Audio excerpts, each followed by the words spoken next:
Assalamualaikum warahmatullahi wabarakatuh. Selamat siang dengan saya Ali Lubis.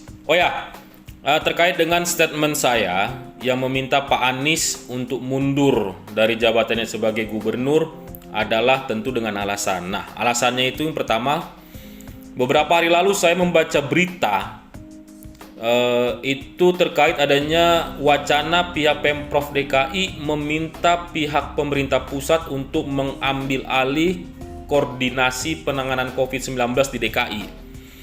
Wow, saya kaget guys. Nah, jadi yang mana alasannya itu sederhana menurut saya, itu agar adanya peningkatan fasilitas kesehatan khususnya di rumah sakit itu di daerah penyangga. Nah, alasan ini sederhana tapi tidak masuk akal menurut saya.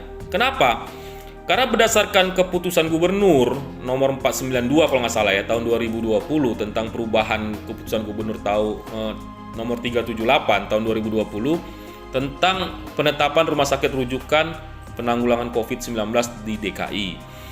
Jadi wajar daerah penyangga warganya, warga Bekasi, Depok, Bogor, Tangerang, apabila terinfeksi virus corona, mereka datang ke rumah sakit Jakarta. Karena sebagaimana yang kita ketahui, rumah sakit di Jakarta itu mempunyai fasilitas yang lumayan bagus.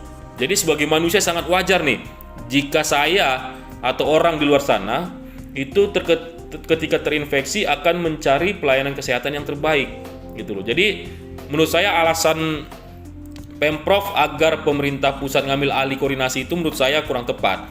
Justru saya bertanda tanya besar. Kenapa? Dugaan saya terkesan Pak Anies ini sudah tidak sanggup lagi, semacam angkat tangan lah ngurus COVID di DKI ini.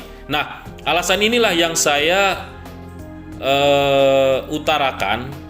Kalau memang terkesan sudah tidak sanggup, ya lebih baik mundur saja Pak Anies dari jabatannya selaku gubernur. Karena apa? Selama ini yang kita ketahui, Pak Anies ini kan tampil gagah, perkasa, dan hebat ketika berbicara di hadapan media massa terkait penanganan COVID-19 di DKI. Nah, kok sekarang tiba-tiba mengeluh, bahkan melempar wacana agar pemerintah pusat mengambil alih.